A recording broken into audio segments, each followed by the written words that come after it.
to the bleachers.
Microphone, sitting S.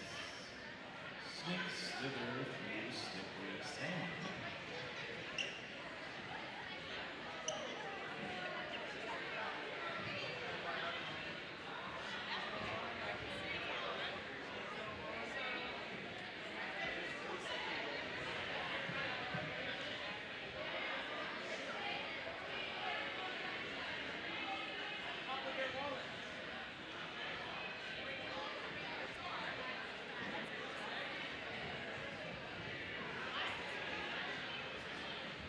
Hello.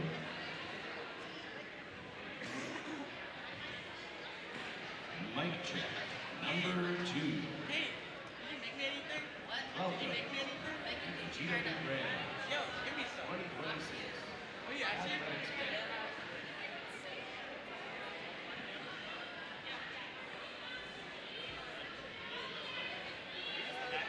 Yeah, wait. Hey, when you tell Wallace to give me some cookies too? I don't know where it is. When they have the closed captions on, and it's always a little bit inconvenient, but it does a decent job, but it doesn't do an excellent job. So every once in a while, Hello, test, test, test.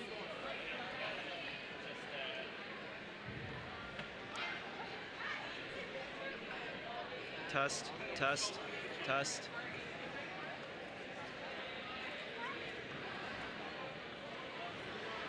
Yo, watch out. a little disagree again.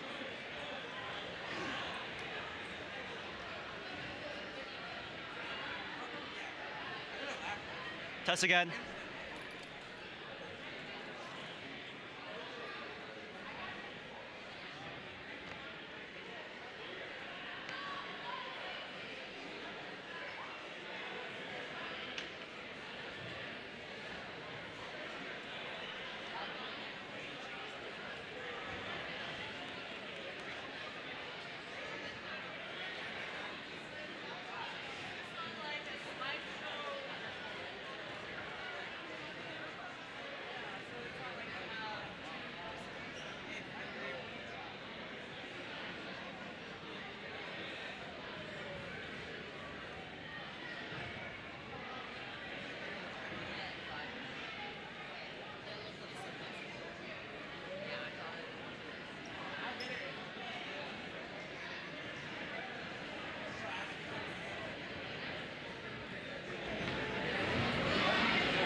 feedback through our regular mic as well.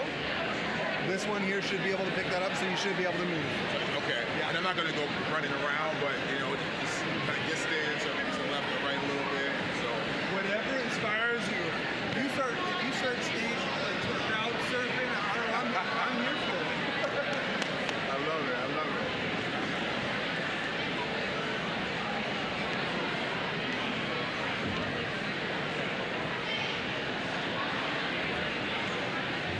How are you? Good to see you.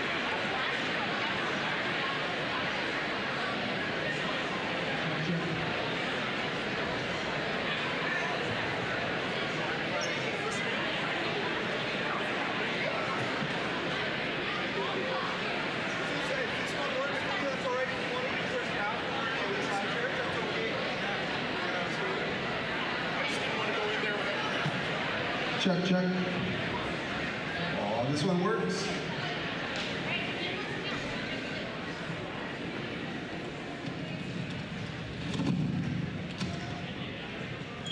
Israel, good afternoon, Grizzlies. We're gathered here together on the traditional unceded territory of the Palal, Shokwek, and Sumac. As we begin today's assembly, I'll remind you to please keep your cell phones away, hold off on washroom breaks, I believe in you, and pause any conversations with friends during the presentation. We're excited to welcome Jeff A.D. Martin back to GW Graham to speak with us today. Jeff joined us on Wednesday evening and had the chance to speak with some of our student athletes and loved you Grizzlies so much, he wanted to come back and work with the whole entire school today, so we're really fortunate.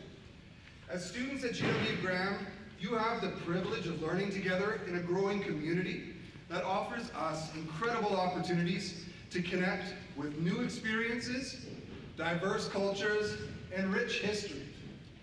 When we're learning and growing, we can count on making mistakes. And when we're here for one another, when we live in a culture of respect, grace, and empathy, our learning and even our mistakes can make us stronger and empower us. Jeff A.D. Martin is a transformational speaker. He's one of the most sought after speakers in Canada and has addressed districts all over the country and our province. Jeff has spent over 15 years in law enforcement, is an author, hosts a podcast, and is a youth communications specialist. Please join me in welcoming Jeff A.D. Martin as he helps invite us to be the best of our time.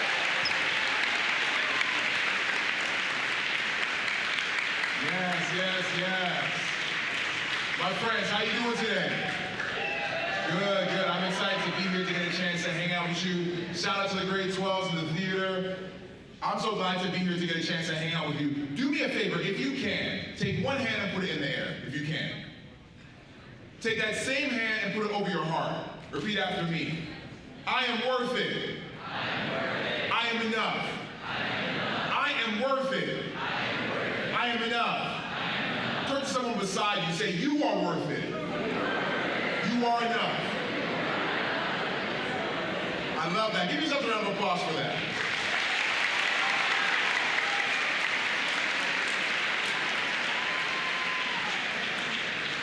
Listen, man, I gotta tell you, I traveled all this way to have a real conversation with you. It is so important that we recognize the value in who we are and what we bring. Because when we can bring that value to the world, it allows our leadership to shine. Every one of you are leaders. And I think that when we allow that to shine, we can make a huge difference in the world. You can make a difference in your school, you can make a difference in your community, but it starts by seeing the value in who you are. I gotta tell you, I got a chance to travel throughout our country, and I got a chance to meet some amazing young people like yourselves. Canada is one of the most diverse countries in the entire world. People come here from all over the world to decide to make Canada their home. And because of that, it gives us the opportunity to celebrate each other. We get a chance to celebrate things like Women's History Month, Indigenous History Month, Italian History Month, Filipino History Month. There's so many opportunities we have to celebrate each other. We know that in February is considered in Canada Black History Month. But I imagine some of you might have asked a question like, why do we celebrate these things? That's not my background, that's not my culture. Like for example, why do we celebrate Black History Month? I'm not black, why do we celebrate that? And I'm gonna answer that question for you. But before I answer that question, I'm going to ask you a series of other questions, and if you know the answer, I would love for you to put your hand up. So the first question is, put your hand up if you knew that slavery existed here in Canada. So a lot of people didn't know. People knew that slavery existed in the United States, but some people actually didn't realize that slavery existed here in Canada as well. It was legal to own another human being. Put your hand up if you knew that the first person to come to Canada that was black on record wasn't enslaved at all, but in fact, he was an interpreter. His name was Matthew DaCosta, and he spoke, get this, he spoke 10 different languages. Very intelligent man. In fact, he was paid a lot of money by those who were exploring the world at that time because they wanted him to travel with them. When he did come to Canada, he was able to translate with the indigenous people that were already here, people that he had never met before. But it shows you again how intelligent he was. Put your hand up if you knew the very first person that was enslaved and brought to Canada was just a 6-year-old boy. His name was Olivier Lejeune. He was stolen from the country of Madagascar, which is in Africa. I don't know how old he was when he was taken, but when he was brought here, again, he was only 6 years old. Some of you have siblings at home that are probably around 6 years old. Imagine their life not being their own. Put your hand up if you knew that segregated schools existed here in Canada. Show of hands if you've been learning about residential schools in Canada. So as we know, residential schools are schools that those who were indigenous to this country, they were forced to go to. They didn't have a choice. Segregated schools are schools that black students had to go to because they couldn't go to school with anybody else. The very last active segregated school closed just over 40 years ago. For some of you, you might be like, yeah, that's a long time ago. But consider the age of some of your parents. They might be in and around the age of 40 years old, so it shows you that it really wasn't that long ago. Put your hand up if you knew there was a law at one point in time in Canada that prevented black people from learning to become doctors and nurses. So the United States decided that they were going to make a rule that if you're black, they weren't going to teach you anything about medicine. Our universities decided to follow the same rules. So consider this. You're in your last year of medical school, you're about to graduate and become a doctor, and you get kicked out, not because of your grades, but simply because of color of your skin. These are some of the things that existed here. Did you know that there was a law at one point in time that actually prevented black people from having fun? Ridiculous, right? But this existed. If you were black and hanging out with your friends, having a good time, and laughing, you could be thrown in jail. Imagine being thrown in jail for laughing. But again, these are some of the things that existed right here in our country. And out of everything I just shared with you, how much of this do we learn in school or seen on social media or even in regular conversations? Not a whole lot.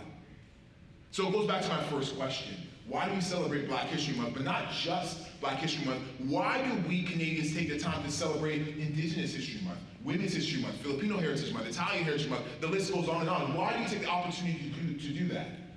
Because there's people from all across our planet who've come to make Canada their home and help to build Canada into what it is today, but many of their names are not listed in our history books. So it's almost like their contributions never even existed. So we take the time to learn about each other because I believe the more we understand somebody else, the better I can understand myself. And the better I understand myself is the more I'm able to make an impact in this world. See, when we lack information about other people, we fill our minds with something called biases. What are biases? Biases are the stories we tell ourselves, whether those stories are actually accurate or not. Where do we learn our biases? There's so many places that we can learn biases. Biases come from so many different places, including the culture that we're from. See, I'm from Toronto. The culture in Toronto is a little bit different than the culture here in Chilliwack. But there's a culture that we all share, the Canadian culture, that's different than the United States. There's another culture we all share, the North American culture, that's different than Europe. We are a part of so many different cultures, and the culture plays into the way we see things and the way we think. Where else do we learn our biases? We learn our biases through family influences, and we also learn it through the media. Let's break these down if we can. So looking at the media, there was a study that was done some time ago where they took thousands and thousands of TV commercials that come on during the time that you and I love watching TV. And they broke down the characters they saw in these TV commercials by background, by race. And there's lots of things that they found. There's another study where they did the same thing with TV shows, and a third one where they took this, movies that we love to watch. Again, they broke down the characters in these TV shows and commercials and movies by background, by race. And again, there's lots of things that they found, but one of the things that they found was that oftentimes, when they were trying to fill a role, they found someone who was stereotypical. For example, put your hand up if you've ever watched an episode of the TV show, The Simpsons. The Simpsons. Shout out to me. What's the name of the person who works at the Quickie Mart? What's his name? Hapu. His name is Hapu. Hapu is South Asian. Hapu wears a turban. This is sometimes a stereotype that we've seen on TV, someone who's South Asian working at a convenience store. Sometimes we see someone who's South Asian driving a taxi cab on TV. But when we see these jobs in real life, not just what's on TV, we see that it's all walks of life who work in these positions, not just what we're being fed through the media. So it's important for us to recognize that just because we see things, it doesn't make it right or accurate to who people truly are. Let's talk about the culture for a second. A lot of things that we learn come from the culture that we're a part of. When I was growing up and I was your age, I learned things from the culture as well, just like you. I had the opportunity when I was in high school, just like you, I had the opportunity to go visit my auntie in London, England. And so while I was out there, I had all these cousins that wanted to meet me. I never met them before. It was an amazing opportunity. So when I'm out there, I'm taking all these pictures with my cousins. And so back then, me and my friends back in Toronto, every time we took a picture, we kind of posed in the picture. We'd be like, yeah, this peace sign, like, yeah, that's what we do in these pictures. So every time I would do that, my cousins would look at me strangely. But nobody said anything. So again, I'm taking some more pictures. I'm like posing the pictures like, yeah, doing this peace sign. And eventually one of my cousins got really upset. She's like, Jeff, why do you keep doing that? I said, doing what? That's my peace sign. She's like, Jeff, don't you know that's actually considered a swear word here? I was like, what? So I came to understand that, putting your middle finger up here, we all know what that means. It's the same thing over there in Europe.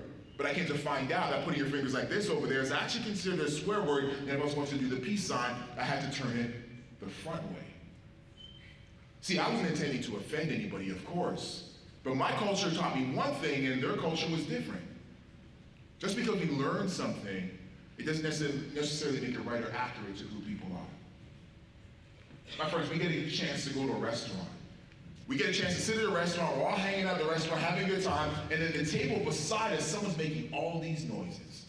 They're burping and slurping the food, making all these noises. What's the first thought we probably have? Like, ew, that person is gross, get me away from them. I don't want to be anywhere close to that. But did you know there's places around the world that if you eat like that, it's actually considered a compliment to the chef. The chef may come out and say, wow, man, thank you so much because you're making all these noises. Clearly you love my food. But when we hear those noises, we consider them rude. See, just because we learn something, it doesn't make it right or accurate to who people truly are. Let's talk about family for a second. Everything you learn when you were born comes from the people around you. Mom and dad and grandpa, little sister, or big sister rather. Everything you learn comes from the people who are closest to you when you were born.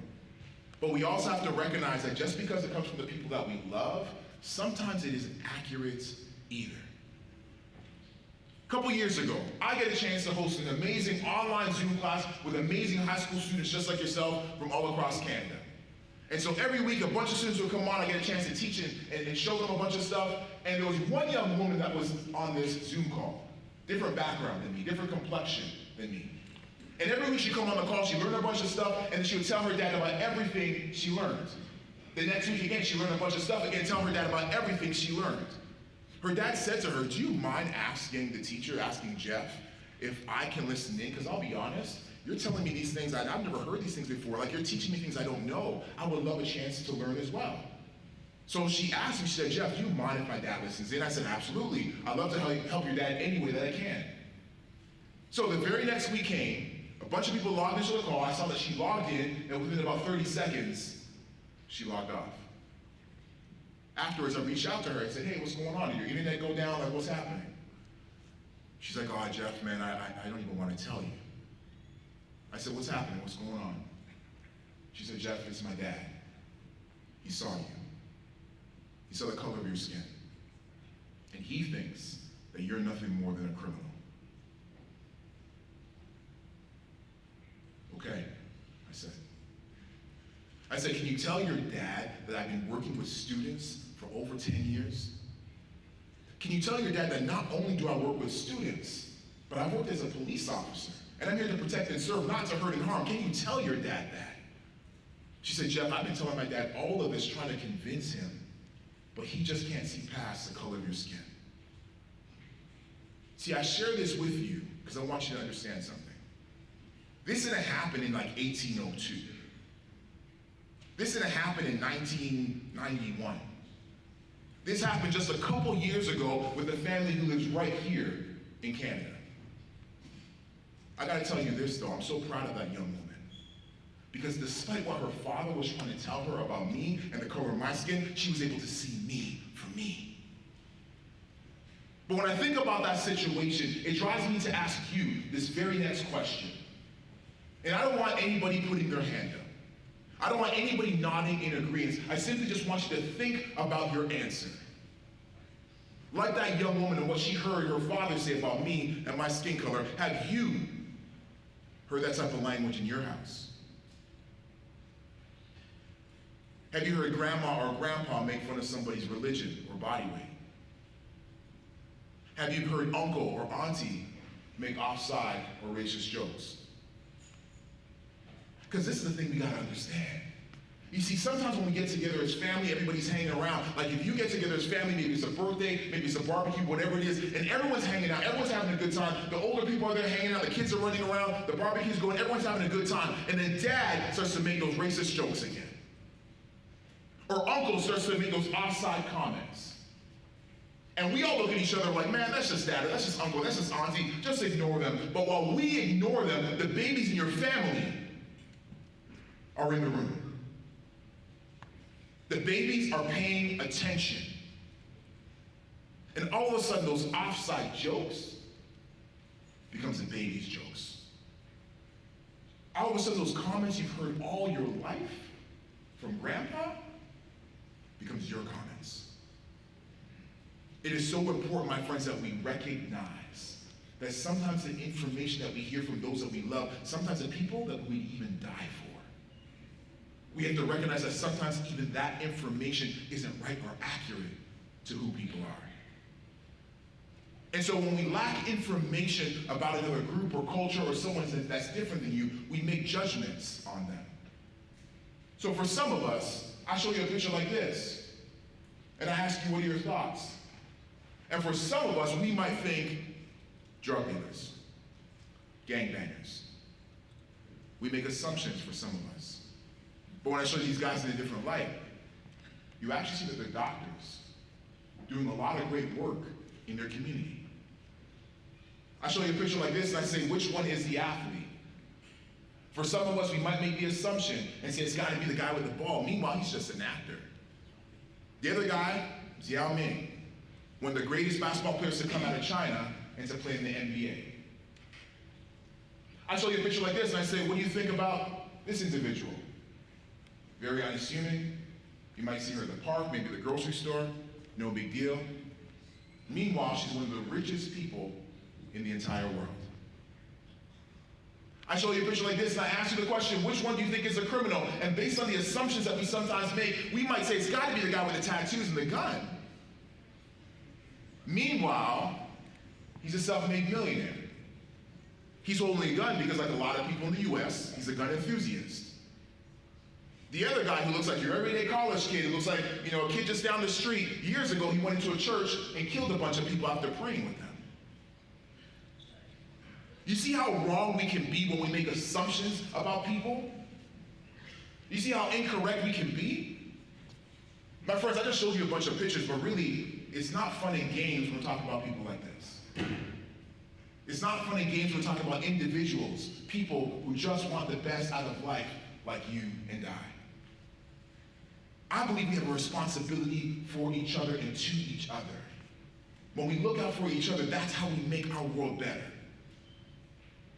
There's some amazing people in this world who've really set this world on fire in so many different ways. Maybe some of them you follow now on social media.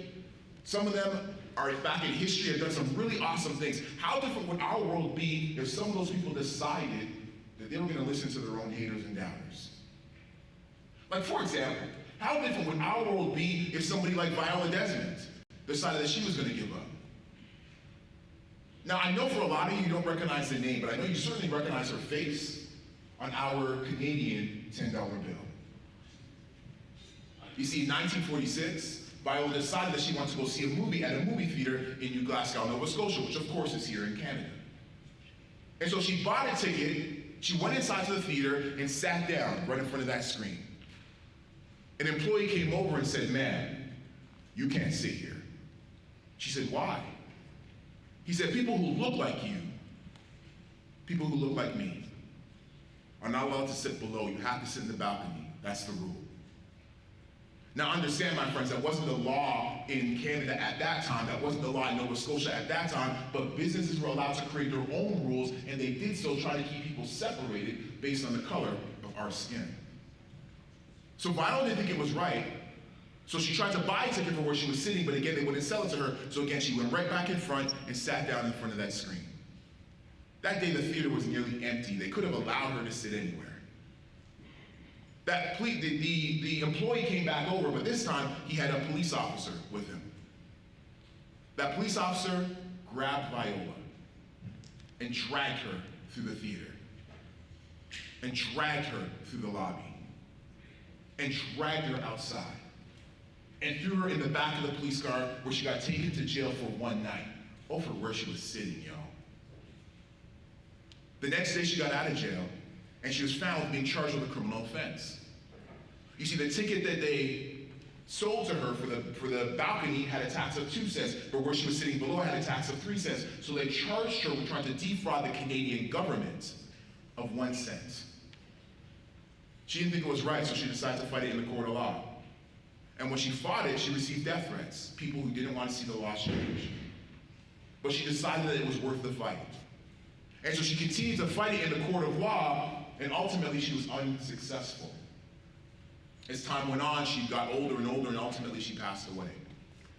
But I gotta tell you, the cool thing about the modern day government is that they actually went out and they found her surviving family. They cleared her name. In fact, Viola Desmond became the very first Canadian to have her name cleared from a criminal offense after dying. The very first Canadian.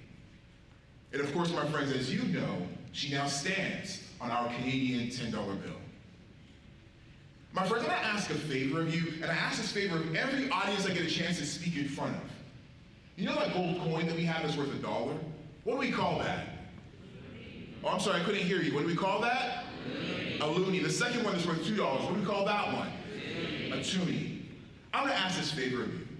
The next time you have a $10 bill, I'm gonna ask you not to call it a 10. I'm gonna ask you to simply call it a Viola. Why is that? Because it's a simple reminder of someone who decided to stand up and make change for everybody in this room. People that should never get a chance to meet. Because Viola decided not to give up. People like her, people like me, people like everybody in this room can sit together at that movie theater or any other movie theater we choose to sit in. Why? Because Viola decided not to give up. How different would Canada be today if Viola Desmond decided that she was going to give up?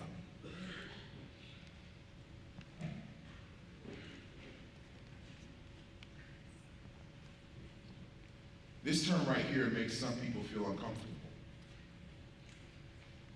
This term privilege is something that we would love to have been associated to, but over the last number of years, because of all the racial unrest that we saw took place a number of years ago and still continues now, many of us try to back away from the term privilege. But I believe that all of us here are privileged. The truth is, some of us have more privilege than others. Some of us have less privilege than others. But I believe that everyone here is privileged. Sometimes you have to see how somebody else is living to recognize how privileged we are. My friends, we don't even need to go to another country.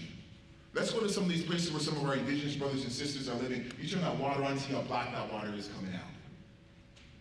But when we brush our teeth, we let the water run for 20 minutes straight. We water our grass every single day. That's a privilege that we have. Sometimes we have to see how somebody else is living to recognize how privileged we are.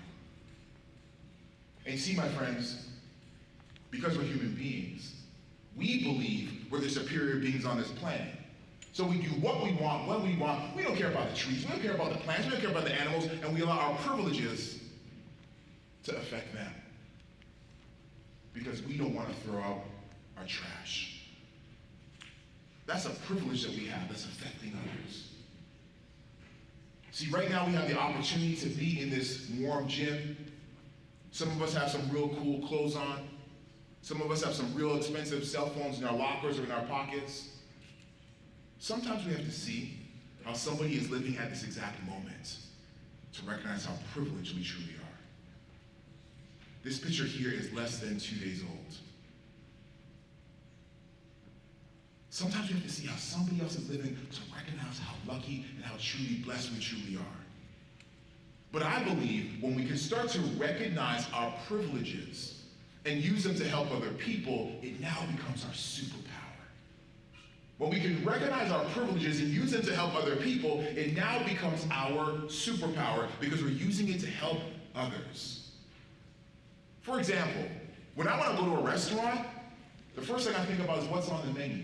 But I have friends who, before they think about what's on the menu, they have to think about, is there wheelchair access? Can I even get into the restaurant with my wheelchair? That's a privilege I often don't think about, and I imagine you don't either. But if I go to that manager and say, hey, somebody wants access to the restaurant, but there's no ramp, there's no elevator, how are we going to help them? We're now just scratching the surface of using our privilege as a superpower because we're using it to make somebody else's life better. And I think that's what it comes down to. Doing our best as we navigate through this world to help to make other people's lives better. That allows us to become the leaders that I believe I know that we are. Some time ago, I was scrolling through social media. And I came across this post, and the post pretty much said, hey ladies, if men disappear for 24 hours, what would you do? And I was like, ooh, this is gonna be so good. It's gonna be so funny. So I started to scroll through and read some of the responses, and I gotta tell you, some of them were absolutely hilarious, some of them were funny, but some of them actually got quite serious. See, somebody said, I'd walk the street at night without worrying about being attacked. Walk past a building site without being verbally abused sexually. Have a dance party without the threat of some guy hitting on me. Where would I want without being labeled asking for it? I thought, wow.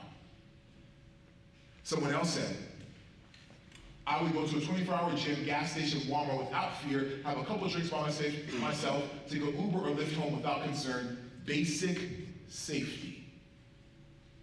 She's not asking for advanced safety. She's not asking for the Navy SEAL team to walk her home or VIP security. She's asking for basic safety. And I realized something. Sometimes women have to navigate through our world differently. Sometimes people of color have to navigate through this world differently. Sometimes someone who's disabled or different able has to navigate through this world differently. But when we can recognize our privileges and use them to help other people, it now becomes our superpower. When we can recognize our privileges. I didn't ask to be born in this country. I didn't ask to be born a guy. I had no idea what religion my parents were before I was born. No idea if they had $1 million in the bank or 0 in the bank before I was born. But we as people, we use these things to help ourselves out. What if we use them to help others? What impact could you have as a school if you use these privileges to help other people to be better? That's the type of leaders we need. People who are willing to help others to make this world better. It's not about me, it's about we. How do we become better? I think there's things we're able to do. Number one, I think we can do something called look for disconfirming evidence. What's disconfirming evidence? That's finding evidence, information that goes against that negative thing, the racist comment someone just made. For example, someone says something negative about someone from, say, the black community. Then I think it's our responsibility to pick up our phone, to do a Google search, to find people from that background or from that culture who are doing amazing things and show that person who said that comment, show them how wrong they truly are. Someone says something negative about someone from the indigenous community. It's the same thing. We pick up our phone, we pick up our tablet, we do a Google search. We find people from that background, from that culture who are making this world better because they are here. And you show that person what they said was wrong. Someone said something negative about someone from the South Asian community, but really it doesn't matter what community they're talking about. We collectively as leaders have a responsibility to look out for each other. You find information, disconfirming evidence to show how wrong that person is, to show them that they're wrong. And it gives you a chance to learn as well. As leaders, these are the things we need to do. How else do we become better? I think we fight through our fears. What does that mean exactly? Some of us are scared to stand up because we're scared of what our friend's gonna say. Some of us, when we have that friend who makes that comment, that offside joke, that joke that shouldn't be made, we laugh along because we're scared if we don't, we're gonna be picked on. Navigating through the space of high school is fearful. But I think it's important that we learn to step through our fears.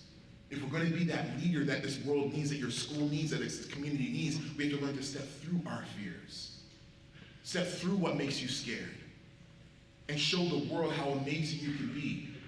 Show people how amazing you can be by simply stepping through the fears that you have. My friends, I want you to do me a favor if you can. And my friends as well, the grade 12s in the theater, I want you to do this as well. If you can, my friends, I want you to take both hands and put them in the air. Take both hands this time and put them in the air. Now, if you can, take both of those hands and put them around yourself and give yourself a hug. Yeah, you deserve it. You deserve it. Why am I asking you to give yourself a hug? Because some of you in this room have never felt that from yourself your entire life. Maybe if we're lucky we get it from mom or dad or a good friend, but some of us have never given ourselves that love. For us to be that leader that we need to be, we gotta start by loving who we are. For my athletes in the room, for you to score those goals, for you to be as good as you are on the field, you have to start with self-love. For you to be that leader in the classroom, it has to start with loving who you are.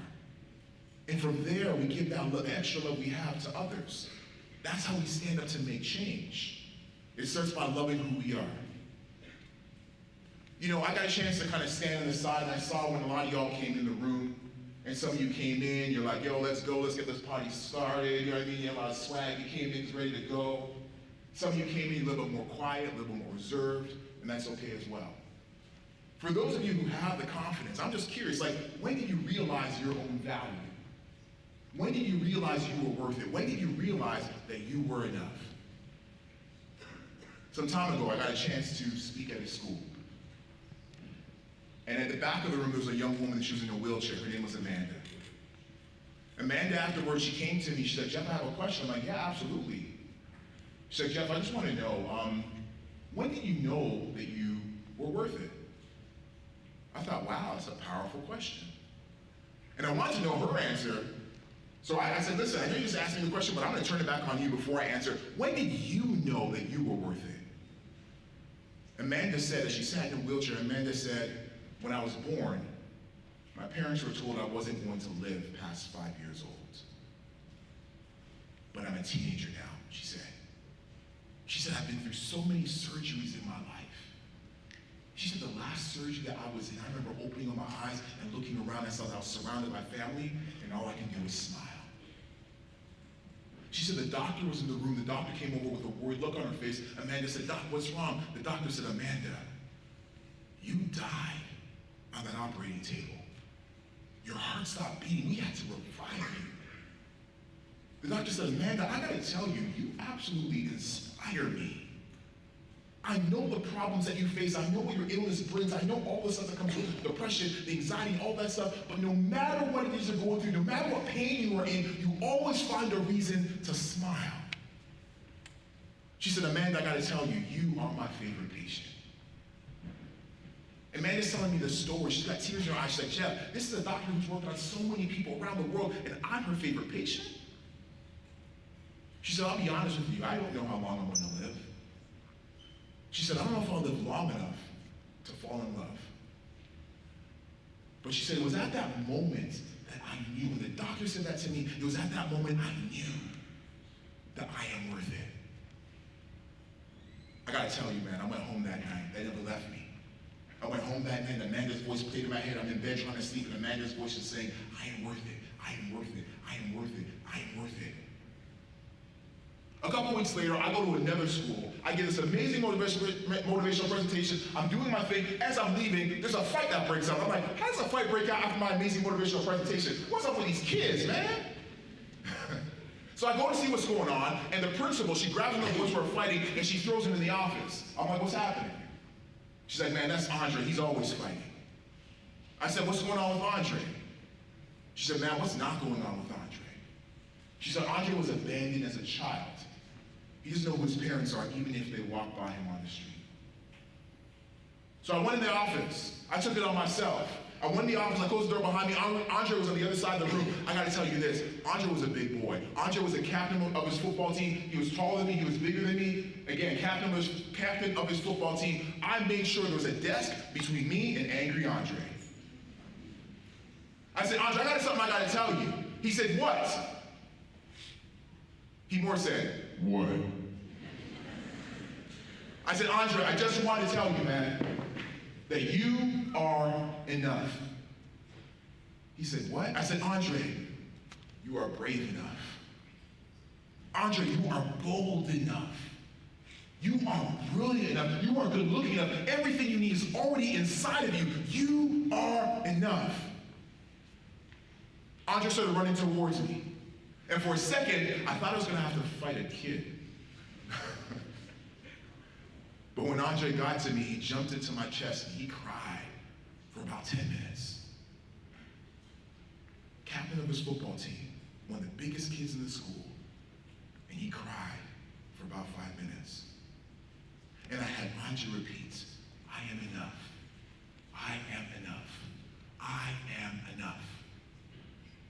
I went home that night and I laid in bed trying to go to sleep, and I still had Amanda's voice in my head. Now I had Andre's voice. It was saying, I am worth it. I am enough. I am worth it. I am enough. I am worth it. I am enough. I said, I got to do something about this. So I went out and I got this silicone bracelet made. On one side it says, I am worth it. On the other side it says, I am enough. And initially I got 3 of these bracelets made.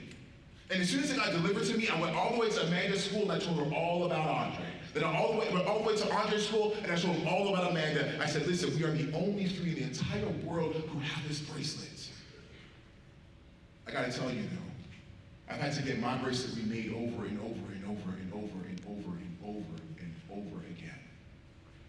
Because every time I get a chance to speak to some amazing young people like yourself, there's always people who come up to me and say, Jeff, I've been struggling. Jeff, I've been dealing with my parents' divorce. Or Jeff, I've been dealing with depression. Or Jeff, I've been dealing with anxiety. Or Jeff, I'm struggling in school. Or Jeff, I'm struggling in life. Or Jeff, I'm struggling at home. And sometimes I get, Jeff, man, I don't even know why I'm still here.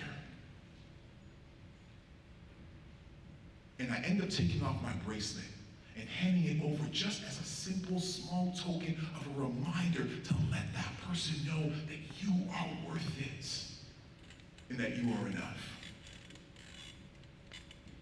I gotta tell you, I wish I had enough bracelets to give to everybody here today, but I don't. But what's more important about the bracelets is hearing the next thing I'm about to say. Because some of you have been struggling, some of you have been going through some issues, some problems, and you haven't told anybody. But I gotta tell you something right now. I wanna remind you of how valuable you are. Do you know, of the 8 billion people who live on the planet right now, actually, you know what? Let's go back even further. Of the 108 billion people who have ever lived on this planet, I'm talking about from the very first human beings, from Adam and Eve, or whatever it is that you believe, all the way to the baby that's being born as I speak to you right now. I need you to know that there's never been another you. There's never been a you before you. And the day you leave this world, there will never be another you after you. So you have to know that your life matters. Your dreams matter, your thoughts matter, the things you bring in this world, they matter. And I know we live in a world that people can be so cruel, and people can be so mean. But I think even despite that, you have to know that your life matters. Take a look at your fingerprints. Do you know that there's nobody else in the history of the world, or no one to come will ever have the exact same fingerprints as you? The DNA that runs through your body, nobody in the history of the world or no one's going to have the exact DNA as you. It means you're special. It means you're unique. It means that you can do things that nobody else can do. You can bring a greatness to this world that nobody else can bring by simply being yourself, by simply being you. And that's all I'm asking for you to see the value in who you are. But I'm also asking for this. I'm asking you to look out for each other. Like I'm talking about seeing your value and seeing your worth and looking out for yourself, but I'm also asking you to look out for the people around you. It's so important that we look out for each other. Let me share this story with you. I have a friend of mine who's done so well for himself financially.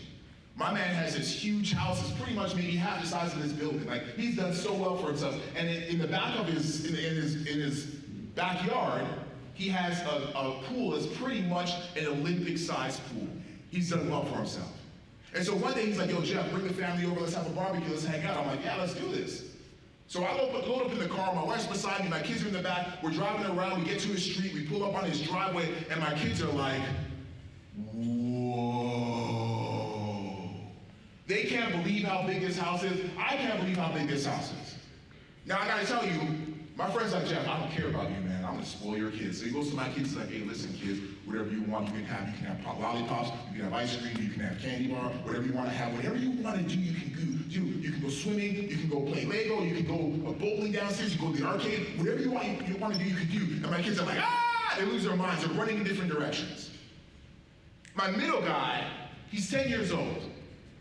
And he's so excited, he doesn't know what he wants to do. His eyes are big, he's looking around, he doesn't know what he wants to do first. So he makes up in his mind, he doesn't tell us, but he makes up in his mind that he's gonna go swimming. So he grabs his trunks, he goes to the wash, and he goes and changes, he goes to the pool, and he jumps in. My son doesn't know how to swim.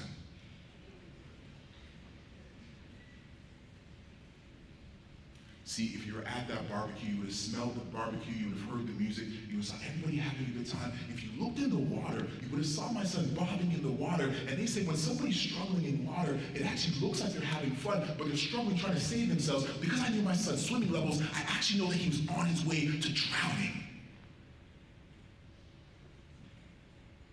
I'm gonna pause here for a second.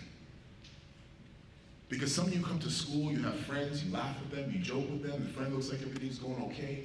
You have math with them, maybe you sit with them on the school bus, maybe you're beside them on the team. You have lunch with them, and you actually have no idea that they're on their way to drowning. There's people around you, whether they're sitting beside you in math, whether they're sitting beside you at lunch, whether they're sitting beside you now. There's people who look like they're doing okay, but they're struggling at home, they're struggling in life, they're struggling in school, and because we haven't asked them how they're doing, they haven't told us. It is our job to check on the people around us. Check on the friends who seem like they're strong.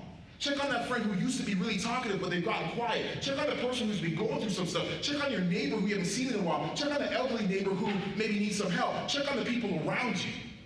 My friends, students, check on your teachers. We're losing so many people in so many different ways. It is my job to check on the people around me. It is your job to check on the people around you. Because I believe when we check on the people around you, those people will check back on you and make sure you're okay. If you were at that party, you would have smelled the barbecue. You would have heard the music. You saw everybody having a good time. Again, because I saw my son in the water and he was bobbing, again, I knew my son's swimming levels. I knew that he was on his way to drowning. So I went into Papa Bear mode. I went over to that pool, I had my jeans on, I had my cell phone in my pocket, my shoes were on, and I jumped into that pool to save my son. I swam to the deep end, I grabbed my son, I pulled him to the shallow end, he was able to jump out, he ran to a chair and he sat down, he was crying and crying, he was in shock, he was crying and crying. My wife saw what was going on, she went, she hugged him, she was crying. My friend who owned the place was like, Jeff, man, I'm so sorry. I'm so sorry. But I knew that my job wasn't done. I was soaking wet. I got my trunks, I changed, and I went back to the pool. I stood in the pool. I looked at my son. I said, son, I need you to come back into this pool one more time. He was crying. He didn't hear a word I said. So I said, son, I need you to come back into this pool one more time. He said, Dad, did you see what just happened? I almost drowned, I almost died. Why would I come back into the pool? I said, because we are at a crossroads. See, one of two things can happen right now. Either number one, you have this fear that builds because of what took place. You have this fear of water, and as you get older and older, perhaps you become 20, 30, 40 years old, and you have this fear that grows. Maybe this fear leads into relationships, maybe it leads into a job, but you have all these things that could potentially happen because of what happened today. Or, before this molehill becomes a mountain, you come back into this pool one more time. He's crying. He's scared. But he walks over and just sits down. Doesn't say a word, with his feet in the pool. Moments later, a beach ball comes by, he steps in, he grabs the beach ball, but within about 30 minutes or so, he's back playing in the shallow end where he can handle, all because he tried. One more time. I'm asking for you to try one more time.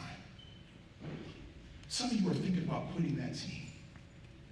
Some of you are thinking about dropping out of that class. Some of you are thinking about dropping out of school. Some of you are thinking about vaping.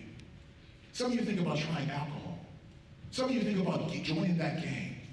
I'm asking you to be that leader that I know you are, to keep trying at least one more time. But Jeff, what if I try one more time and I fail? Then I'm asking for you to again try one more time, because it's the successful people of the world who continue to try one more time who finally find their level of success. Your success is behind your one more time. You keep pushing one more time. You keep looking after each other one more time. You keep making that difference one more time. And your success will come after your one more time. In order for us to see the value in who we are, we gotta keep going one more time. In order for us to help someone else to see the value in who they are, we gotta keep going one more time. I promise you, when I stand here and I look out in this audience, I can see the next prime minister of this country looking back at me. When I stand and look at this audience right here, I can see someone who has what it takes to come up with a cure to cancer. See, I can see all of this and more, but it means nothing until you can look at yourself, until you can look at your mirror and be able to say, I am worth it and I am enough. I am worth it and I am enough. There's something amazing that's within you, and this world needs to see it. But the world will never see it until you're able to look at yourself, love the person that you are, and say, I am worth it. I am enough. My friends, my name is Jeff A.D. Martin. I'm so excited to be here. Thank you so much for your time. Thank you. All right, thank you.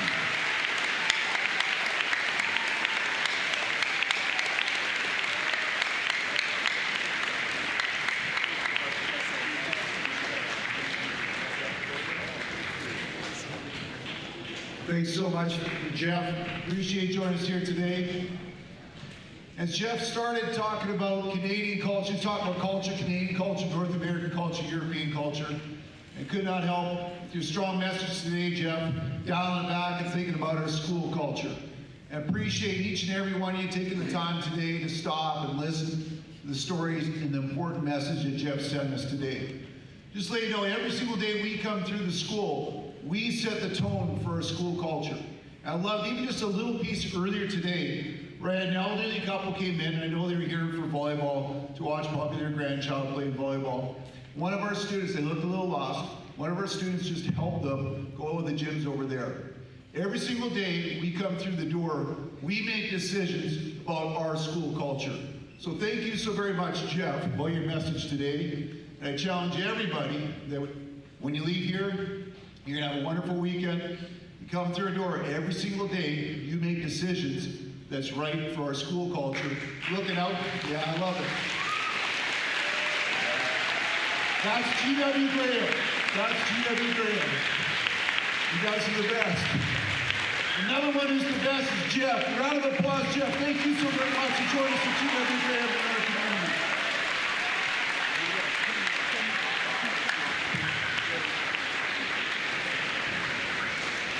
Jim Graham, as you wrap up, I'm going to give a couple instructions here. And as it wraps up, if you want to come by and see Jeff at the very end, that'd be wonderful. Come by and give him a quick thank you.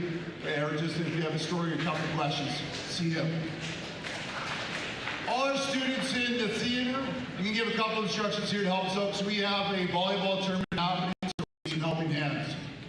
Our grade 12s in the theater in a minute, you'll be dismissed. Our grade 11s in the bleachers, you're going to be dismissed. Just go out the side doors there for us. Grade 9s and 10s, we need your help. Teachers, can you help me out and grab a card? Because we have this tournament that's going to start really soon. Grade 9 and 10s, we got time. We're all going to go back to Block D. We're going to stack chairs in here. Take care, everybody. Have yourselves a wonderful day.